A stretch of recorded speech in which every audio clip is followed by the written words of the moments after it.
I'm planning to take steroids and how I'm relating this in building my business. Hi, my name is Fibo Lim and welcome to Decades in Minutes, where we compress decades of experience and knowledge and share it to you in just minutes.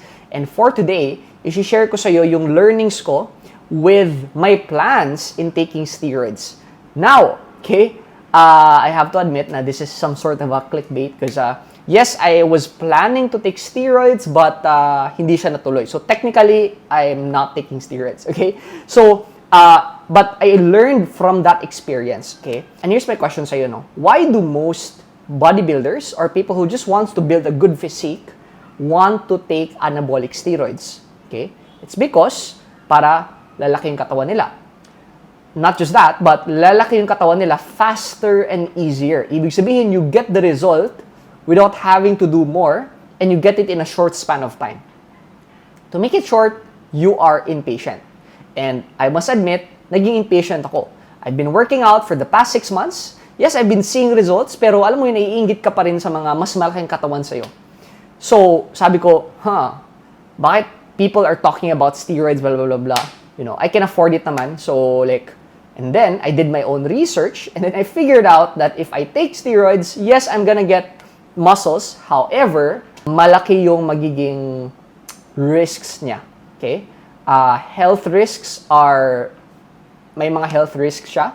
And according to my research, the negative health risks is worse than the positive na makuha ko. So, sabi ko, bakit ba ako nag-gym? Nag-gym ako para maging healthy, pero if I take steroids, then I'll be unhealthy.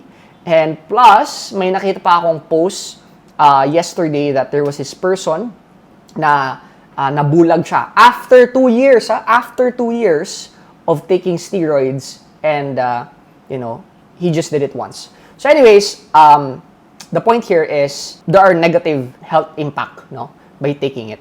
Just because I was impatient. And I learned it, it's because sabi ko, just imagine na naging impatient ako in terms of building my physique.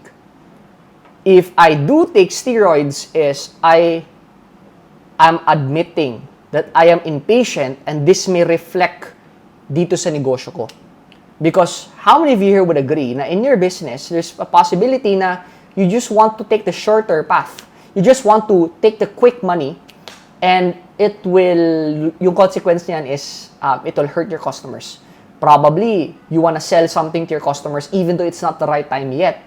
Pero just for you to make that quick buck, quick money, you still sell it to your customers.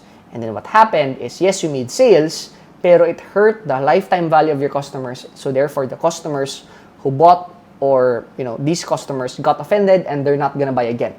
Because instead of giving them a good experience, you just made more money from them. Does that make sense? So in this video, I just would like to share with you this concept of micro slow and macro fast. Okay, so what does this mean? So, micro slow means sa small level, it seems like you're not going anywhere. So, for example, when I go to the gym, when I weigh myself or when I look into the mirror, it's like, grabe yung effort ko in the past hour. Tapos, it seems like, ito lang yung resulta. So, if you look at it at a micro level, it's kind of slow. However, if you look at it at the macro level, ibig sabihin, if you look at it at a perspective of long term, 10 years, if you look at it, medyo mabilis na nga siya. Make sense? And I'd like to share this quote by Tony Robbins. No? Sabi niya, people overestimate what they can do in 1 year, but they underestimate what they can do in 10 years. Okay? So, ano ibig sabihin dyan? So, in 1 year, I'm gonna hit 100 million. But what ended up happening is you only hit 10 million. So you got disappointed. You tell yourself, I'm not good enough. Di ako magaling, things like that. But baka lang your mindset is just too short term. Because according to this quote, right? People underestimate what they can do in 10 years. So what that means, sobrang taas ng pangarap mo in just 1 year.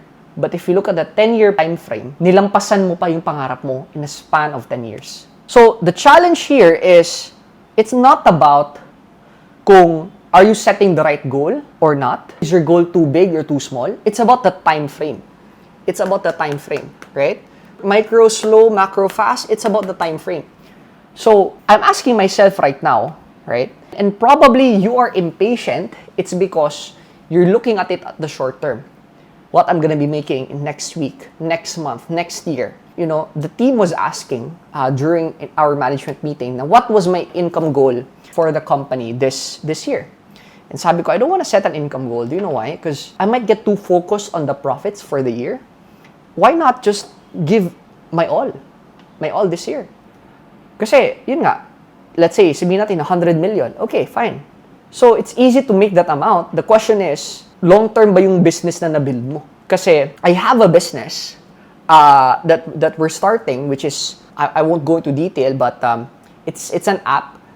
And I'm sure if I'm gonna build that business, I won't make money in the first 5 years.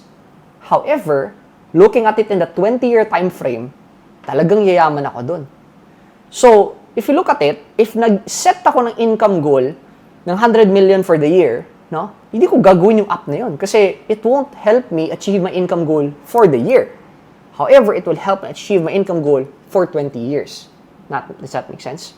So, you want to ask yourself, every time you're impatient, baka you're just looking at the short term. It's easy for you to get tempted because of instant gratification, just like steroids, right? I even researched na when you inject steroids, even if you do not work out, you're gonna gain muscle. How crazy that is, okay? However, 2 years, 5 years, 10 years down the road, baka you might regret it. And that's the message that I want to share with you, okay? So yeah, thank you so much for watching this video, and let me know in the comment section what are your biggest takeaways. I hope to see you in our next video.